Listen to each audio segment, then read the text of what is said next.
Hello everybody and welcome to session 21 of my Pillars of Eternity Lorethrough. We are currently in Crucible Keep, where we learned a little bit about the Knights of the Crucible.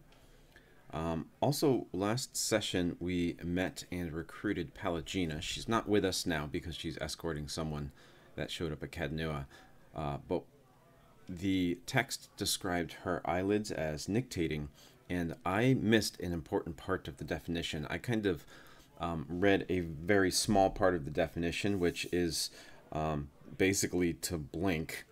But I also kind of guessed that maybe there was another eyelid or something in there, but I wasn't really sure. But I wanted to be clear about that because I read a little bit more after playing. And a nictating membrane, this is from Wikipedia, is a transparent or translucent third eyelid present in some animals that can be drawn across the eye from the medial canthus to protect it and moisten it while maintaining vision. So it is in fact a third eyelid. And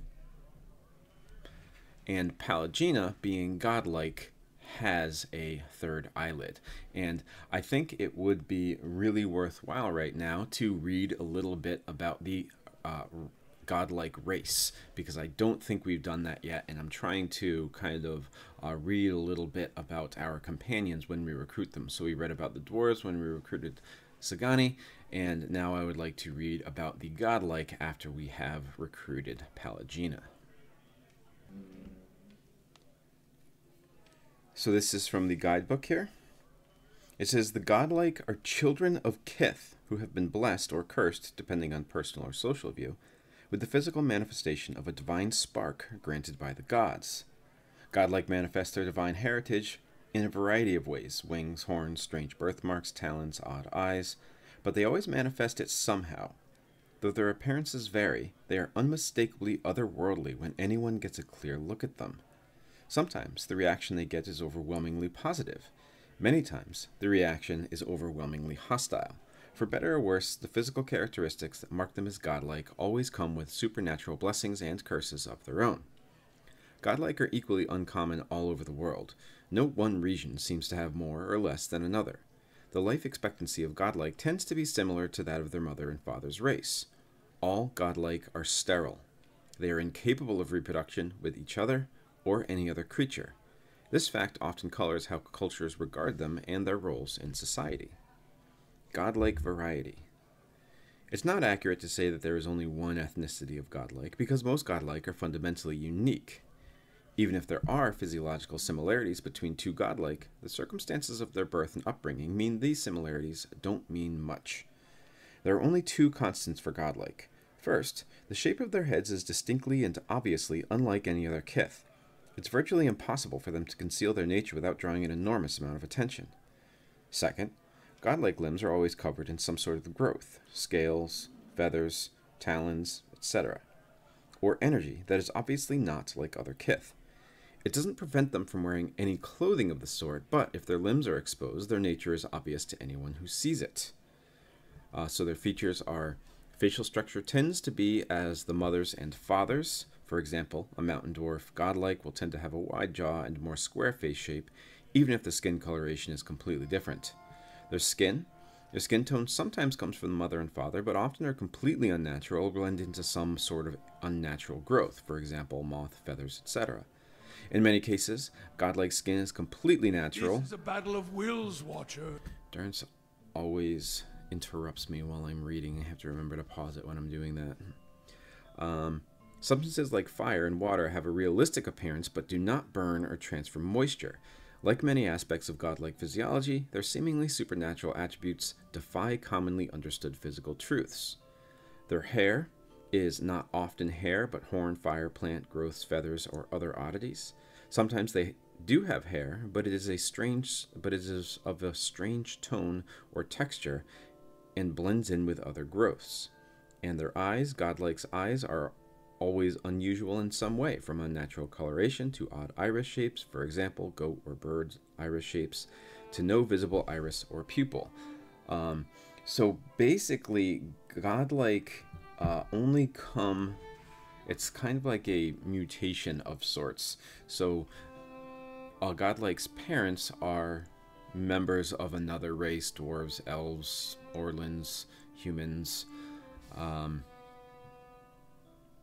Almawa, and the Godlike kind of still look like that, but they also have features that are not human. In Palagina's case, as we see in the picture in the guidebook, we see that she has feathers, where most people would just have skin.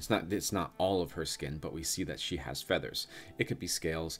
Sometimes it even says it could carry like the characteristics of fire or water, which is kind of cool. But they basically seem to be otherworldly, but are not. They are just a kind of mutation of any kind of kith.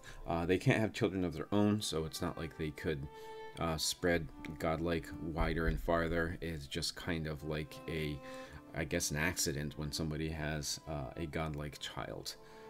They are very cool looking. Often their heads are different shape and they really stand out. It says if a couple times in the guidebook, if they try to hide who they are, then it's very difficult to do so, both because their limbs are often covered in things like scales or fire or feathers or something like that, or because their heads have an unnatural, non-kith-like shape that kind of calls them out for who they actually are. So it's very difficult for them to hide who they are.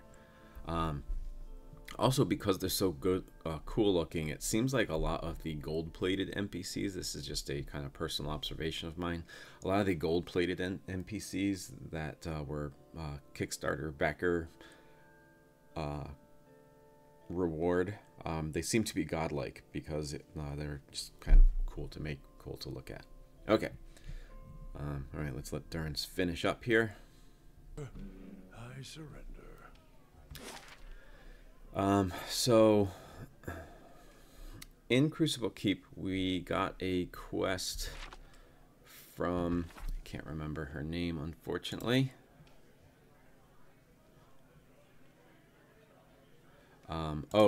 We learned from Commander Cleaver that they are trying to construct some Forge Knights, which are basically suits of armor with souls.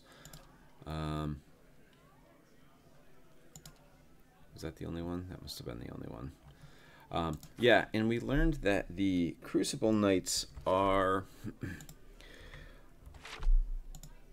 they're kind of like the opposite faction of the Dozens. They're kind of two competing factions here. Crucible Knights have a rich history, and recently that history has kind of been...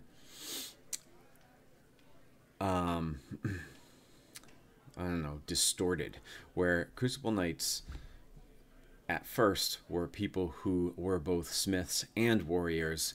It seems like they have kind of split into two separate factions of Crucible Knights. You are either a smith or you are a warrior. It talks about body versus soul. And once you get up to a high enough rank, we read the books on the different ranks, the lower ranks and the senior ranks of being a Crucible Knight, and we find that once you reach a certain point, then you have to choose which of those two paths you are going to take, body or soul. Body, more focused on fighting; soul, more focused on smithing. And it seems, just from observation, that most Crucible Knights choose to become warriors rather than smiths. The only smith that's actually in this place here in Crucible Keep is Dunstan, and he's like the Knights of the Crucible's blacksmith. So they have kind of lost who they once were, for better or worse. Whereas the Dozens are very recent, within the last 15 years, and their name refers to the dozen people that stood on the Devon Ewer Bridge to hold St. Widwin where he was, to keep him there for when the Godhammer bomb went off and destroyed St. Widwin. So the dozen people there were killed, which means that they are riding on the coattails of these people who sacrificed themselves. The Dozens are riding on the coattail of the people who sacrificed themselves on the Devon Ewer Bridge. So they are more vigilante justice. Crucible Keep are more established, but it seems like they've lost their way. And I feel like the game kind of tries to push you to take one of the sides here, but I think both of them kind of have their issues, and neither of them really stand out to me as particularly worthy of joining their ranks or anything like that. So for that reason, and just because the game does want us to join that, and I think it would be beneficial in a lore through to join at least one of the ranks, I think this time I'm going to choose the Crucible Knights, because I don't think I've ever joined the Crucible Knights before. I think the last times I've played, I've always joined the Dozen. So maybe we'll try to join the Knights of the Crucible this time and see what happens with that. But we do have a quest from each of them. For the Dozens, we have to find out if the Penhelm's reading from the Ciphers of Dunrid Row was forged, so that we can get his armor back. And for Commander Cleaver, we need to find out if we can help create these automatons, basically. Also, I just realized that the trainer let us access Heritage Hill, which has kind of been closed off and is now overrun with undead. Okay, I've been talking for a while, so let's go.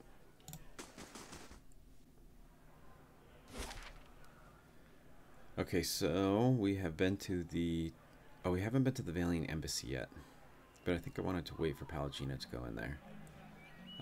And then we haven't also gone to the Temple of Woodica, but that, I believe, is a story thing. So we're going to put that off for now, which means we haven't gone to Heritage Hill.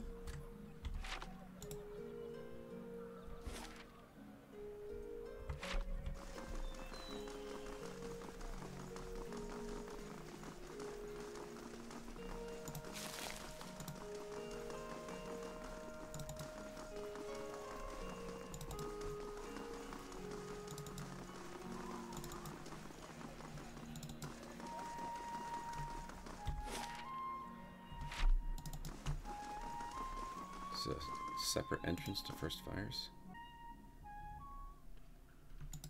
Yes, that's exactly what it is.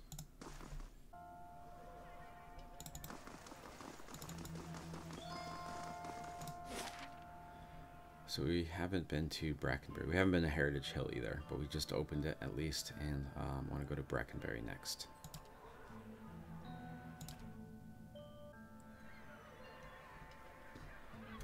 Okay, in Brackenberry we have the Sanitarium, Hadrit House, House Dominel, who hates us, Raymond Manor, and the Charred Barrel, which I'm guessing is an inn.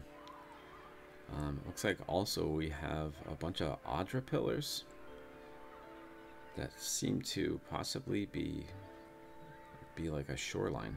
That's interesting. I don't think I've ever noticed that before.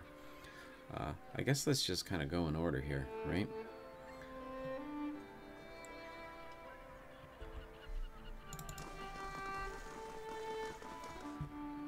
Here's Nedin. The woman is absorbed in a book, muttering softly as she reads.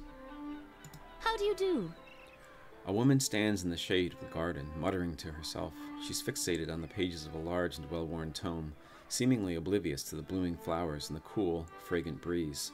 She only looks up when your shadow crosses her page. Do you mind? I'm rather busy. Tell me about yourself. I'm an Animancer at the Sanitarium. Currently, I'm researching matters related to Widewind's legacy. Anything else? She looks eager to return to her studies. Let's see what an Animancer says about Widewind's legacy. Widewind's legacy refers to the rise in Hollowborn children in the Deerwood in recent years. Some have also connected it to the so-called Beowicks that blow through our air Glanfath. There's hardly any reliable data on those, though, so I can't really comment. She sniffs. I don't much care for the term Widewind's legacy. It reeks of superstition, but it's too prevalent to change at this point. Personally, I'd like to see people take more methodical approach to these matters rather than throwing up their hands and blaming the gods. Good to hear someone speaking sense on the matter, says Kana. I'm going to ask her what she's so busy with. She snaps her book shut. I'm studying soul attachment. We all know that souls move into people at birth and out of them at death, but we still have a lot of questions about what makes them stick, so to speak. She snaps her book shut here, so it seems like asking her about her work is something that can actually get her excited, where she seemed kind of annoyed with us before. What do you mean about making them stick? She brushes a stray lock from her forehead. Souls power bodies and give their tissues life, but only when they're firmly attached.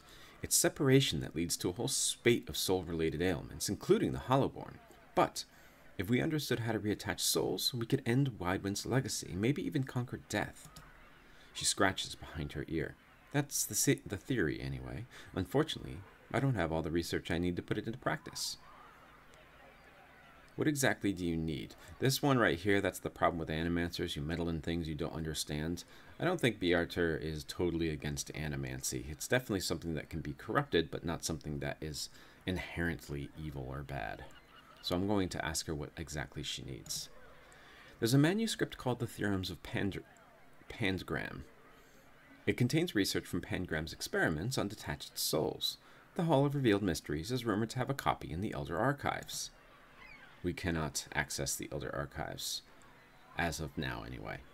Kana says, Pangram's work is considered to be one of the more daring animancy texts. Not something generally circulated among novices, nor easy to get a hold of. I wonder if we might have a peek at it. The theorems could advance my research, says Nedden, by leaps and bounds, but Grimda, the High Archivist, worships Wall, meaning she has some paradoxical views on sharing and restricting knowledge. And since she's not exactly a proponent of animancy, she tends to restrict the kinds of information that would be useful to me. So we met her already. Wall is the one that, the god that keeps secrets, that tries to kind of obfuscate the truth and make people search out and seek out their own answers for things. So I'll say, I'm sorry to hear that.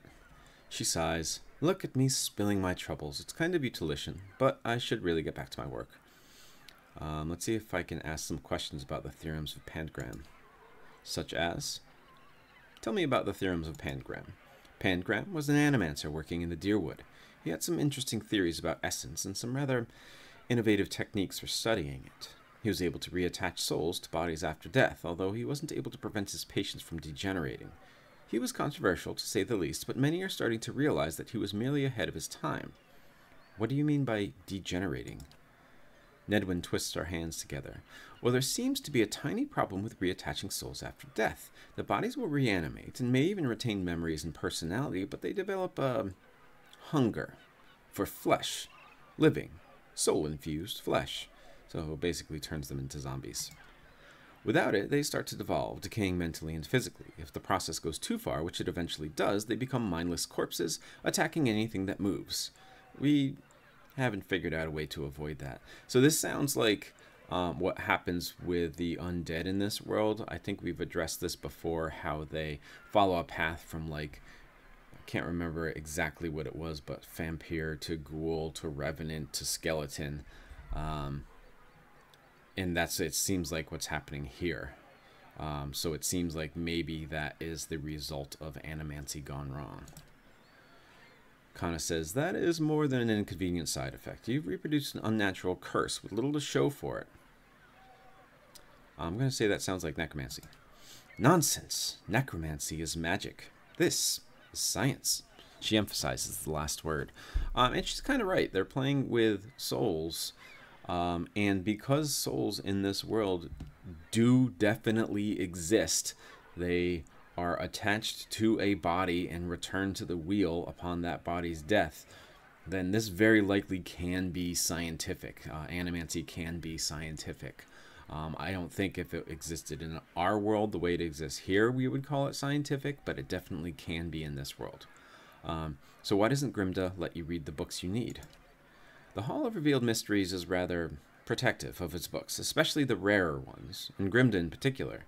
She hates animancy, thinks it's dangerous. I don't see how you can run the greatest library in the Deerwood and be so averse to spread of knowledge and research, but I've never understood these religious types. Ella scowls at the animancer. Some knowledge is best kept under lock and key. I'd like to know about the Hall of Revealed Mysteries. We've been there, but let's ask her about it.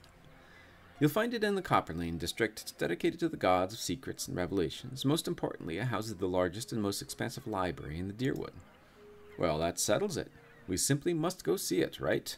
We've already been there, Kana. What are the Elder Archives? The Elder Archives hold the rarest, most arcane, and most powerful texts in the Dyrwood. Think of it as the inner sanctum of the Hall of Revealed Mysteries. Needless to say, you need Grimda's permission to enter. That's all I wanted to ask. I'll leave you alone. Farewell. So we got a new quest to recover the Theorems of Pangram in the Elder Archives of the Hall of Revealed Mysteries.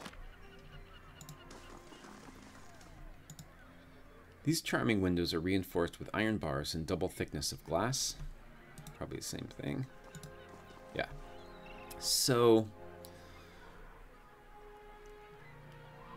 there's a section on Animancy in the Collector's Guide. Before we go into the Sanitarium here, it might be a good idea to read it so we understand a little bit about Animancy before we start talking to Animancers. Let's do that. So there is an entire chapter in the guidebook that is dedicated to Essence and Animancy. It's a short chapter, but I'm not going to read the entire thing here. I think what I want to do is read the introduction to the chapter and then a little bit about Animancy research and experimentation, and then we'll leave the different kinds of experiments that people have been doing for another time.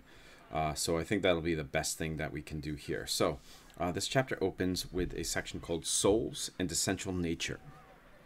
Animancy and the soul's potential have been topics of interest for much of recorded history. The Adaran Empire strictly repressed soulcraft in its former colonies.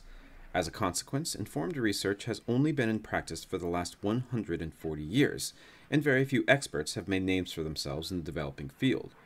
Animancers also feel a great deal of social judgment and scrutiny for the art's unpredictable and, when mishandled, disastrous results of experimentation. The science of soulcraft made its longest strides towards legitimacy in 2729 AI, when the Dyrwooden government and a coterie of animancers opened the Brackenberry Sanitarium, which is where we are right now, right outside. I'm going to pause so Durrance doesn't interrupt us. To pool resources at Brackenberry Sanitarium and better understand maladies of the soul. Prior to this development, sufferers of spiritual afflictions littered the alleys and gutters of Defiance Bay, their conditions worsening to some horrible conclusion. Either they withered from an inability to sustain themselves, or harmed someone during a fit of madness. The funding for Animancy was hitherto provided by noble families seeking to improve their lot in the afterlife. While patronage of this sort afforded many strange, soul-enhancing devices, it didn't allow for the dissemination of findings to a greater population of the afflicted. Brackenberry remains the strongest endorsement for the art of Animancy that any government has ever offered. In an environment where Animancy is under fire as a dangerous menace, Brackenberry pushes to better regulate the art by taking ownership over its research. Teams of Animancers throw their weight against different, often misinterpreted ailments, self-educating and defining new processes of treatment along the way.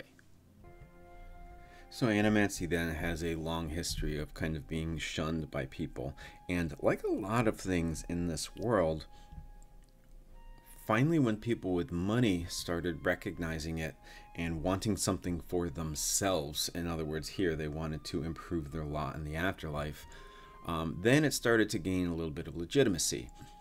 So if people with money are willing to spend some of that money on something, then all of a sudden it gains a kind of relevance that it didn't have before. So yeah, it seems like Animancers need a little bit of money to become legitimate. So this is the beginning of the next section called Animancy Research and Experimentation. Though Animancy has a reputation in some circles for quackery, dubious ethics, and severe danger to practitioners and subjects alike, others hail it as miraculous in developments, a path to curing all ailments that is still only in its infancy. Both reputations are valid. The course of Animancy has been set by benevolent visionaries and power-hungry lunatics alike. The benefits of the practice at its best, however, are undeniable. Pioneering Animancers were responsible for unlocking the mysteries of the Brishelgwyn, the mind hunters of Erglantfath, which led to the development of ciphers, which is what Bjartur is. They have been able to effect changes in unbalanced personalities, de-emphasizing some traits while enhancing others. They have treated a variety of mental illnesses with unprecedented success. They have been able to map out soul lineages, lending to a far greater understanding of the inner workings of the reincarnation cycle. And this, as proponents say, is only the beginning. Animancy has a multitude of subdivisions of study, some having met further with greater success than others. Some having met thus far with greater success than others. I'm just going to read the different subdivisions here. I'm just going to like read the names of them. I'm not going to read what they are all about. Maybe we will find some time to do that later on, but I don't want to read. There's like 6 pages of this right now. So the different subdivisions are phrenology, trepanning, harmonic feedback therapy, magnetic field manipulation, tidal magnetism therapy, spiritual prosthesis, immortality studies. So that's all of them. And we see here this is definitely a kind of science, like I said before. And we see that is a science that is definitely susceptible to corruption.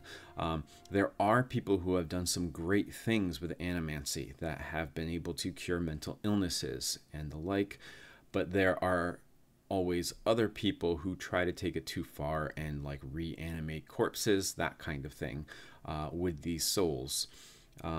So in the name of science, it seems like people, some animancers, are willing to be very damaging in their work in animancy, which is why it's untrusted, but also there are people who have recognized its importance in the world and its ability to create some kind of good. So like I said, animancy itself, I think, is a little bit more neutral with the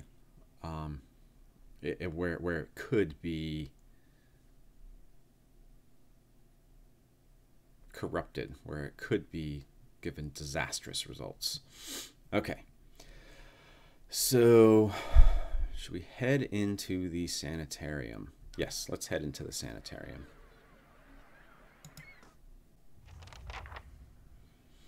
A voice from the past.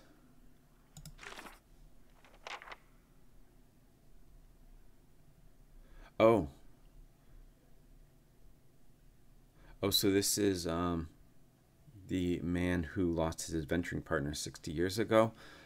We ran into someone in the catacombs of the city who seemed to have been practicing necromancy on his own. And I need to retrieve Helig's research from Moedred's laboratory for this person, so he might be able to help out Rowena, the lover who died and has probably been reanimated by this guy down here. Okay. We have a sanitarium guard. This table is set with an assortment of leaflets and booklets with titles like The Practical Benefits of Animancy and Soul Adjustment for the Well-Adjusted Soul.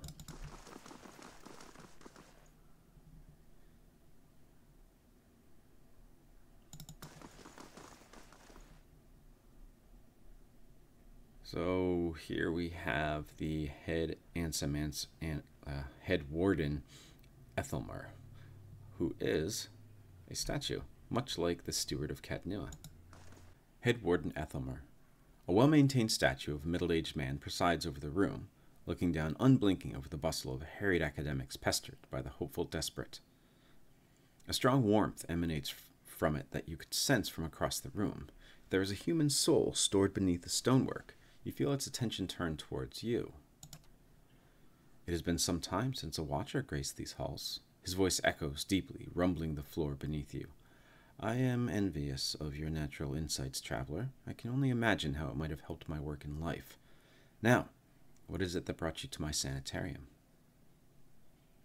I'm curious as to how you've come to be in your present state. I was going to say, Bjartur seems kind of nonplussed at the appearance of this statue head warden here, but I guess that makes sense. We've already talked to the steward of Cadnua, we've been talking to dead souls, so why not a statue? In the statue, you mean? Well, he laughs, I was old, and it seemed wrong to me, a lifetime spent in pursuit of discovery only to lose it all in death. Somewhere, someday, I would wake up in a new body none the wiser and pursue a different course entirely, all that experience wasted.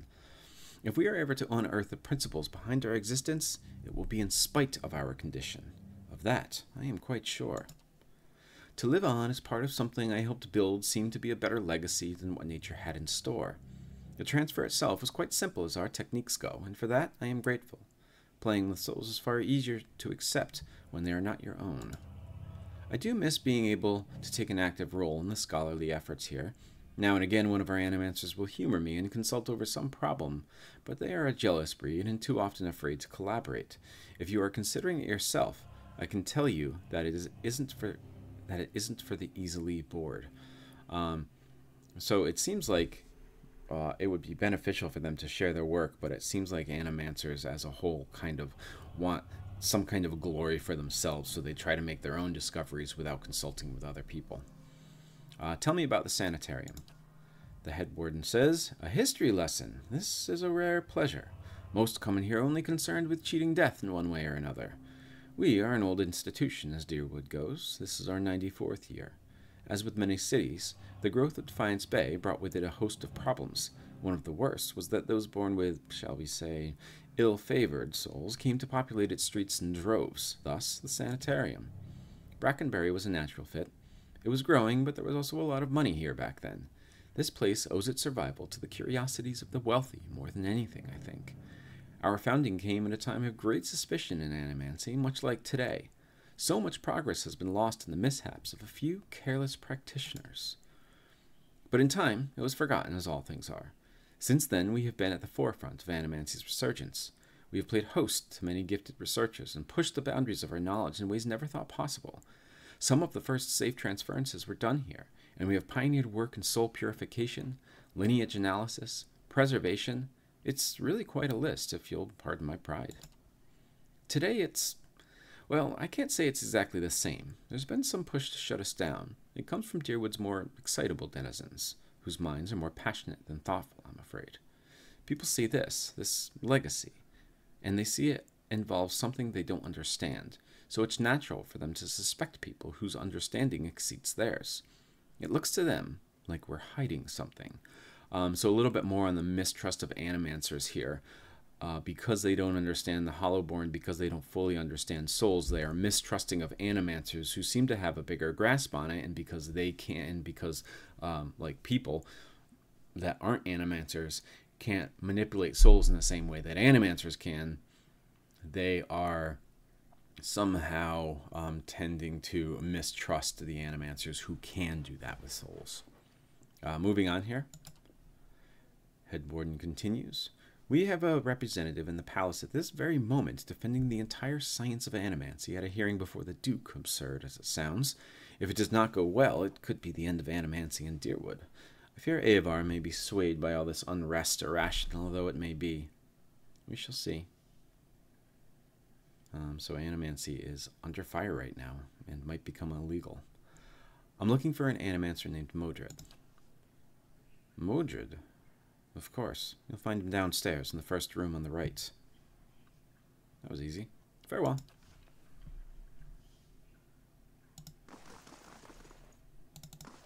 Oh, we have some books here. Let's see what we got. First, read this. The table is set with an assortment of leaflets and booklets with titles like Practical Benefits of Anima... Oh, I read that one already. Alright, let's take a look. Nostoc Poetry, a compilation. I've read that one. The Most Unfortunate Tale of Fabian Bernat. I read that one. What Your Soul May Be Trying to Tell You. Must be a book on the table there. Animancy in the Modern Age. Have not read this one yet. Let's do that right now. Animancy is a science both respected and reviled sometimes by the same person. For all the research done on the topic, we still know so little. Control over life itself, something animancers have been working toward for hundreds of years. There are no real records of how the practice of animancy was first discovered, but once the spark of knowledge ignited, there was no stopping its inevitable discoveries. In 2260 AI, So that is... Oh, it's not giving me the time here. As a result of their extensive research, successfully contained and transferred a soul. The subject of the experiment, whose name is unknown, was young and wealthy but infirm. The idea was to move his soul from the dying body and into that of a recently deceased man who had suffered an accident. The new body, bearing only slight decay, would house the soul, giving the man a much better life. The outcome of this experiment resulted in the condemnation and outlaw of Animancy in the Adirian Empire.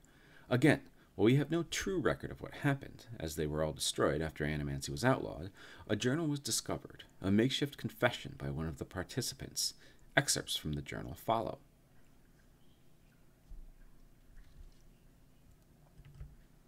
"2260 AI, Phone Prima, 16.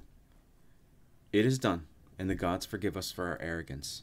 I am not sure what I was expecting. Certainly not that, but what did any of us expect? Still, behind the revulsion, there is a sense of pride, something I can't deny. All the research, the studying, everything we worked for, we thought we'd change the world. How it's changed.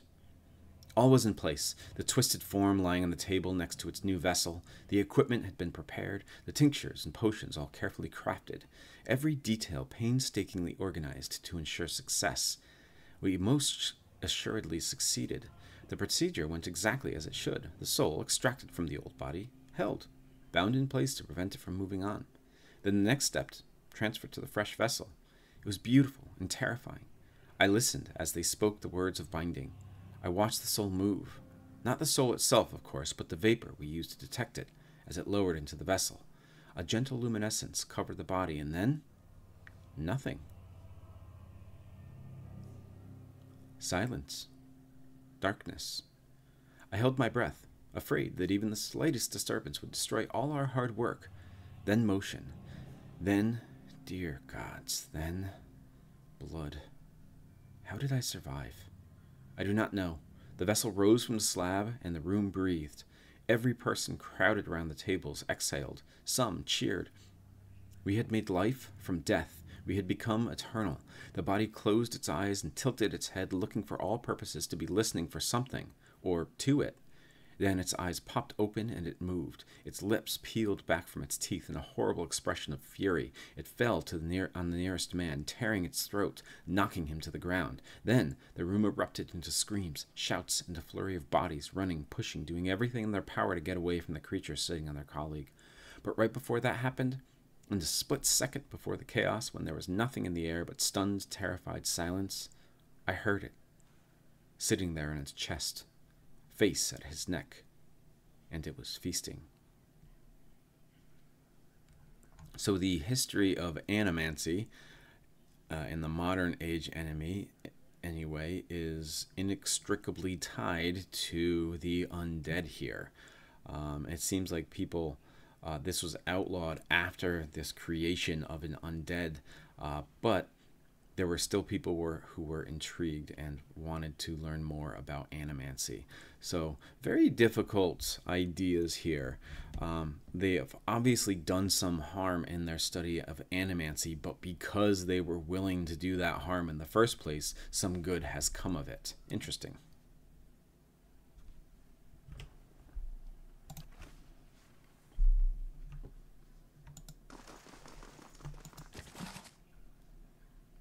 Midwife's Memoirs. I believe that was something we read on Hylia. Psalm to Woodica. I think we've read this one. Yep, we've read this one.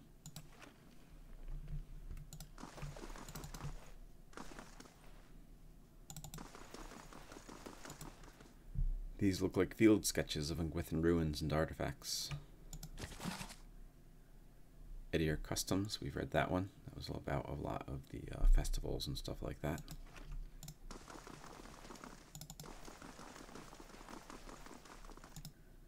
This painting of a rolling forest glen has strangely soothing effect.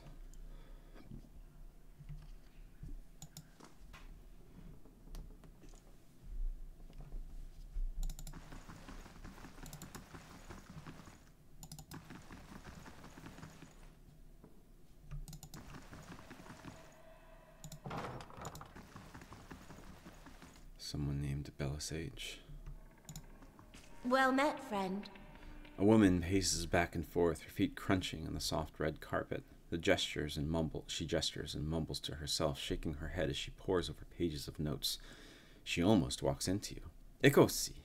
Here I am, looking so hard for answers in my research that I do not see the kith standing in front of me. What can I do? What do you do here? According to my research, Gran, I study awakenings. Subliminating pre-awakened souls has been one of Animancy's greatest successes, and I am working on a method to replicate the process of unawakened souls. She gnaws at her lip.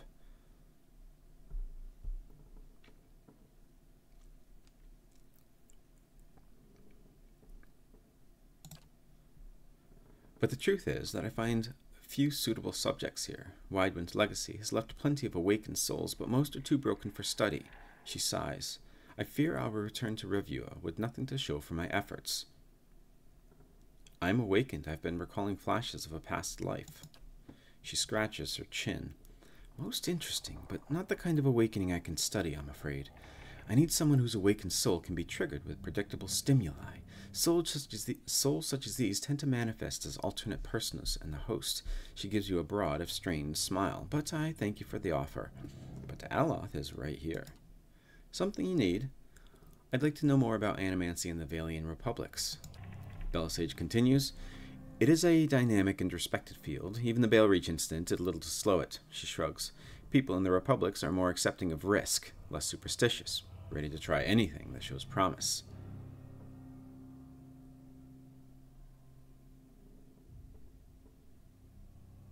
I'm going to say, but Animancy also has the potential to do great harm. I'm not sure whether the benefits outweigh the dangers. Because I'm not sure. I recognize that there are benefits, but I don't know that they outweigh the dangers. This is true of any great technology. You cut a man open to remove sick flesh, and there's a chance you kill him. Build a boat to explore a new land, and perhaps it sinks with you aboard. But surely these things make us better off, even though they sometimes fail. Good points. Goodbye. I guess I'm kind of surprised that we weren't able to talk to Aloth about that. No, there's no thought bubble there. This strange device seems to thrum with power.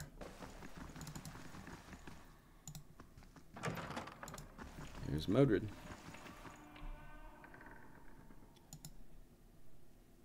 An animancer scribbles feverishly in a parchment scroll while his free hand dances through the air, counting off unseen objects. His lips move in silent discourse. As your shadow falls over his scroll, he looks up at you with mingled perplexity and irritation. Good day to you. Can I help you? He forces a polite smile. What are you working on? My area of focus is wicks. More specifically, how to cure them. Wicks are the bodies of children who were born hollowborn. Animancers put the souls of animals into the bodies, which at first seemed to work, but eventually the children basically just kind of became feral. And we've fought some wicks out in the wild, but they are very much a result of animancer experiments on hollowborn children. Why do you study wicks? He huffs. What kind of question is that? Just think of all the families that could be healed, the lives that could be restored. What could be more important? His face is reddened, and he turns away from you for a moment. He shakes his head. Animancy has an answer here. I know it. It's simply a matter of working it out. I'm going to ask him to wick this, see what his point of view. A hollowborn who receives a transplanted animal soul during infancy. One of Animancy's early efforts to cure the legacy, if not a successful one. He removes his spectacles and wipes his brow. They show signs of developmental abnormalities throughout their childhood, but when they reach adolescence, they become aggressive, feral, but still victims in need of care. Transplanting animal souls into children seems like an odd solution. Animancers were trying to do something about the crisis, better than letting it swallow a generation of children. He stares at a fixed point of the far wall, and despite the controversy, it only went so far because at first it seemed to work. People called it a salvation. Children that had never been responsive to any kind of stimuli suddenly seemed aware of their surroundings, of their families. So here, animancers were being thanked because it seemed like they had found a solution to the hollowborn, but then when it started to go wrong, they were once again demonized. He takes a slow breath. The complications don't begin until puberty, but that's when the incompatibilities between body and soul take shape. Children become violent, ravenous. But we paid dearly for our mistake, I promise you. Angry mobs hunted down animancers and burned down their homes, with them still inside often as not. People took to calling it the cruel salvation, and many still loathe us for it. But we wanted to stop the legacy as much as anyone. The public begged for our help, and we did the best we could. I still don't know if that absolves us. So even with some animancers, it seems like they struggle with the idea of whether or not the good they have done is worth the price they have paid with the bad they have done. I'm going to ask him about Helig. Moedred starts. Helig? He is, a colleague of mine. He was primarily a necromancer, but he was involved in Animancy too. He worked at the Sanitarium for several years. I dare say everyone here has heard of him. He clears his throat. He left his post recently. I believe he was seeking new opportunities in the Valian Republics. He leans forward. The advances they're making in Animancy really are quite remarkable. Surely you've heard. He coughs again. Perhaps you haven't. Do you know a woman named Rowena? No, I don't get out of the Sanitarium much. About Helig? As I said, he no longer works here. I've heard it differently. He slides his spectacles down his nose.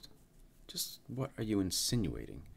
If this is your idea of a joke, I assure you it's in very poor taste.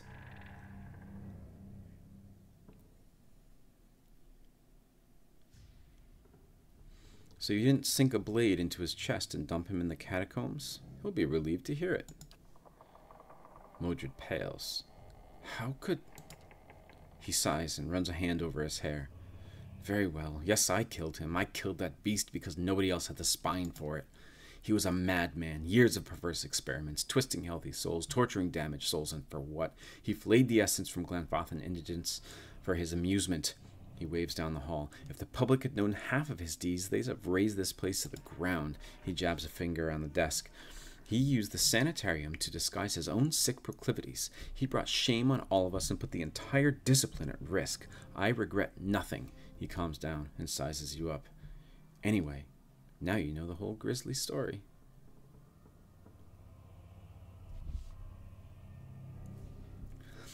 Helig's soul returned to his corpse through sinister magic. He wants revenge. No doubt. He spreads his hand wide, Moedred. But now you understand why I killed him, why someone had to. If he sent you, I only hope I can convince you to return and slay him once and for all. He has something I need. You'd consider a deal with that monster? He puts his head on his hands. If what I've told you hasn't swayed you, I doubt anything will. I must return to my work. I wish you well. Moedred turns back to his papers.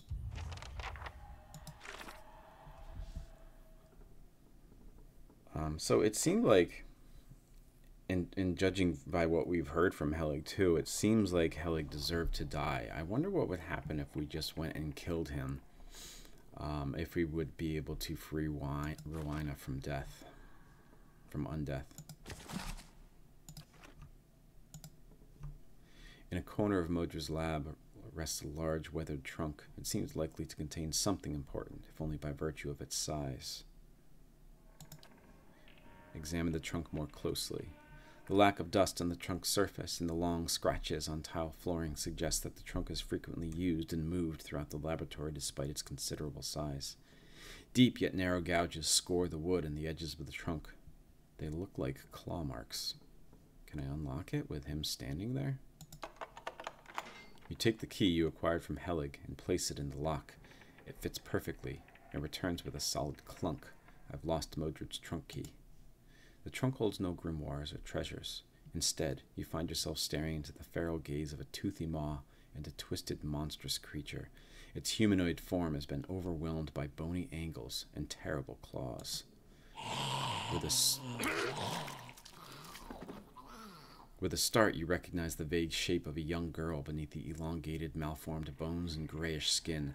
It growls and leaps from the trunk, not towards you, but toward Moedred. Moedred has no time to scream before his throat is torn out. So that was a wict in a trunk.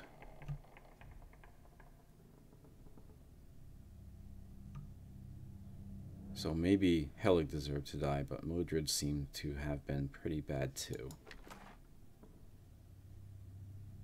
He's only got 2 copper skates.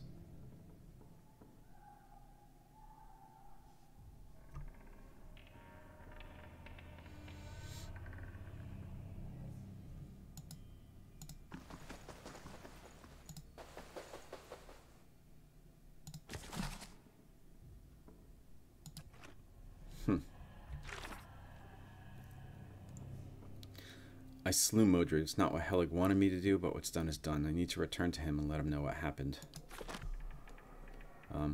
That's weird, because I did not slay Moedred. The Wick did.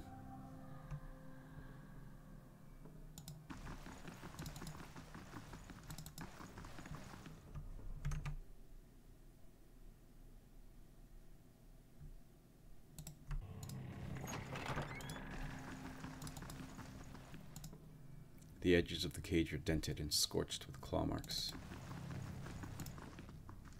I need a key. Need a key.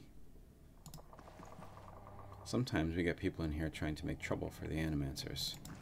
Alright, so I can't go anywhere down here yet.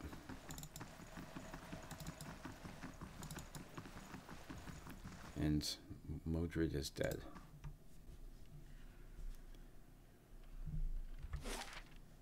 So I wonder if we can tell the head warden that he's dead. Well met, friend. Nope.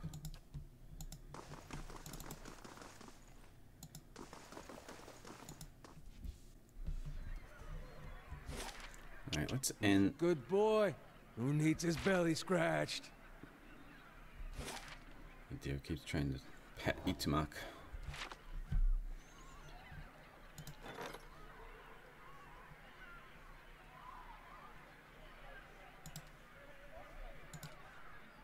Dunred Sign has arrived seeking employment. He was nearly set upon by brigands on the road, but your patrols intervened.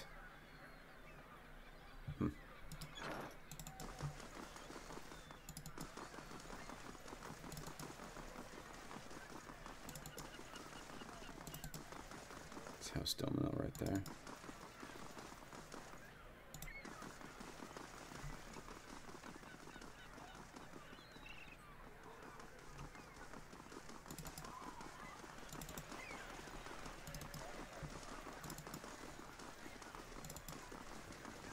Yeah, so let's end here at the Charred Barrel. Thristman saying, "Heartless bitch." Nice guy.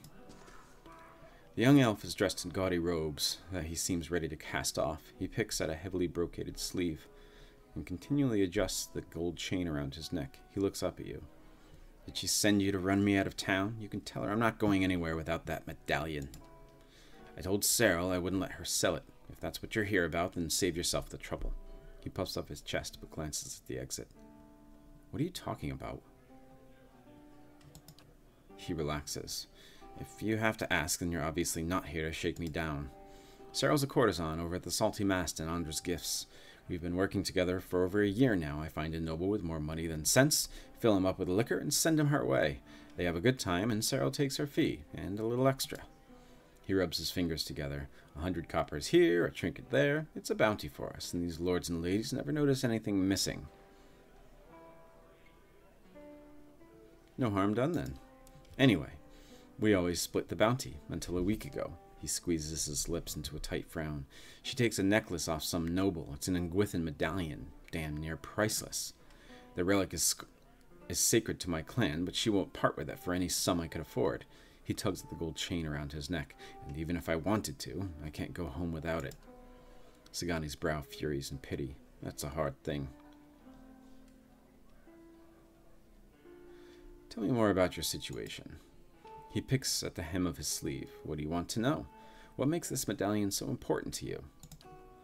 "I grew up in Glanfath, with a shattering spear clan. We Glanfathans have protected Engwithan ruins for thousands of years. It's the one duty the gods ask of us in exchange for the freedom to live as we please." He fidgets with an emerald ring in his pinky. "But treasure hunters looted the ruins in our territory, and we left the wilds we dwelled in for generations.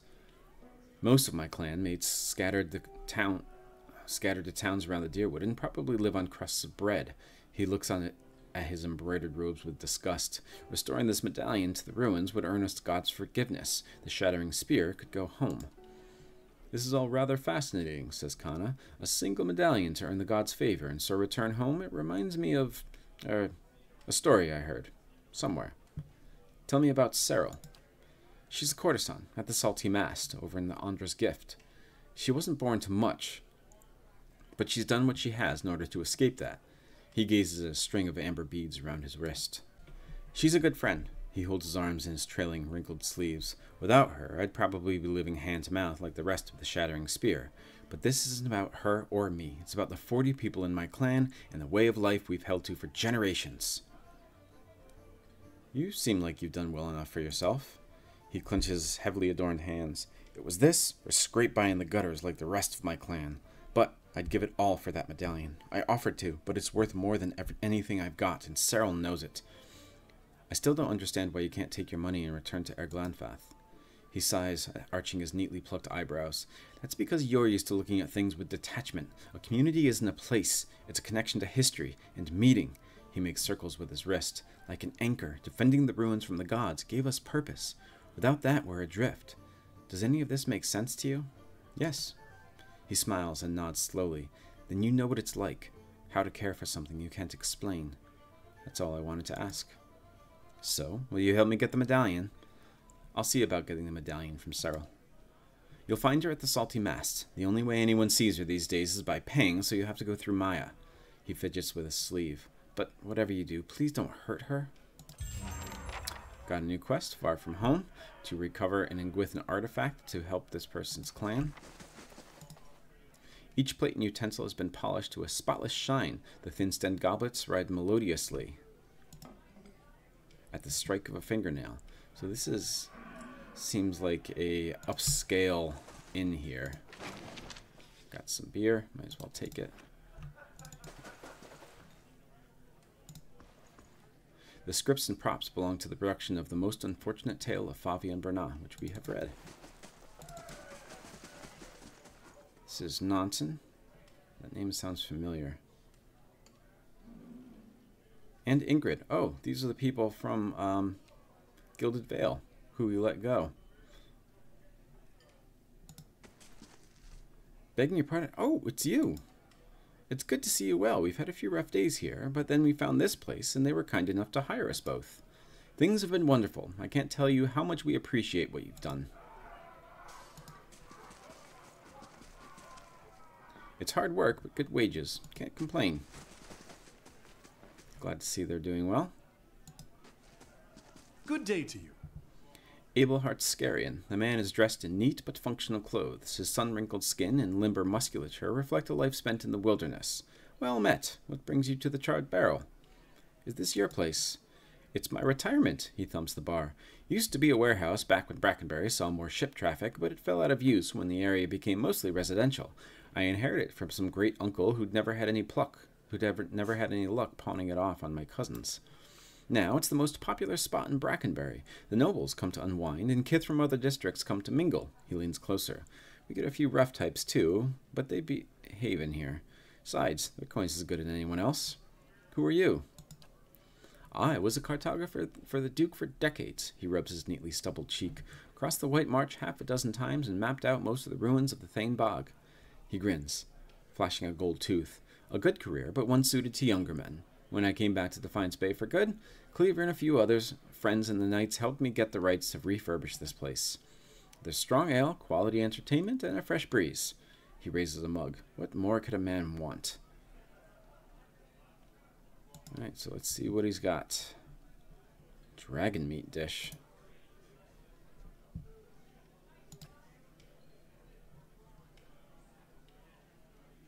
We only have 3 camping supplies, but that's I don't think we should get one of those now.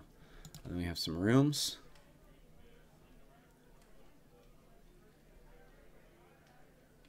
Expensive rooms. Let's stay in the criminal's getaway.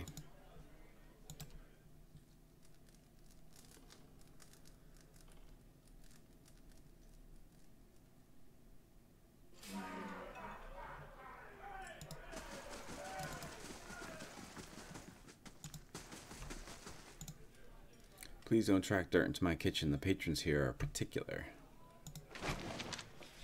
Some cocoa.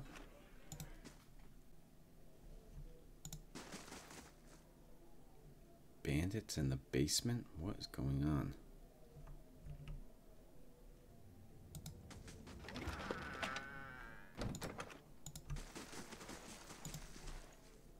Just having a little chat with my associates.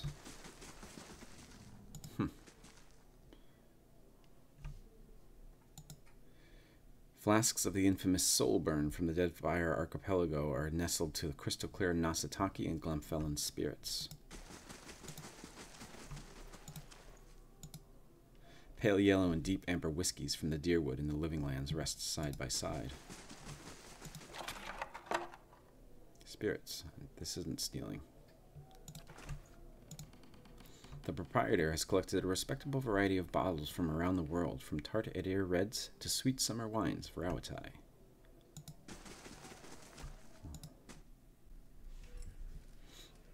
I do wonder what those... Well met, friend. I can't ask him about the bandits in the basement.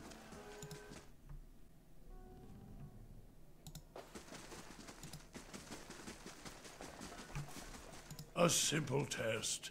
That's settled.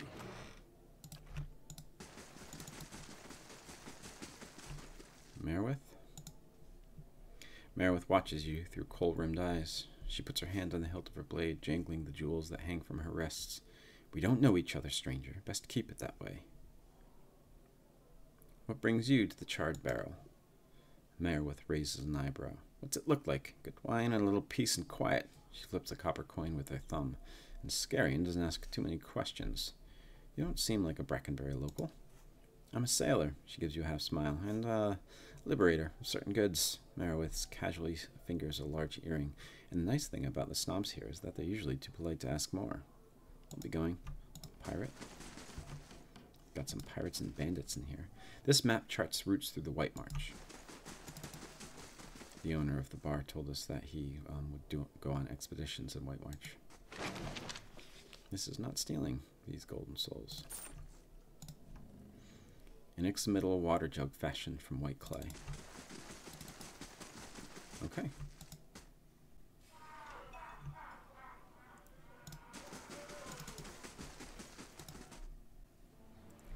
Alright, so I think it's time to call this a completed session. We visited Brackenberry. We visited the Sanitarium, learned a little bit about Animancy, killed Moedred, and visited the Charred Barrel here in Brackenberry, where we found Ingrid and Nanton, who we let go in Gilded Vale. So, once again, we're going to call that a session here. Thank you for watching. As always, any kind of engagement is always welcome. We'd really appreciate any comments and subscribes and all those kinds of things. Let me know what you think, and we will see you next time in session 22. Thanks again so much for watching, and we'll see you then. Bye.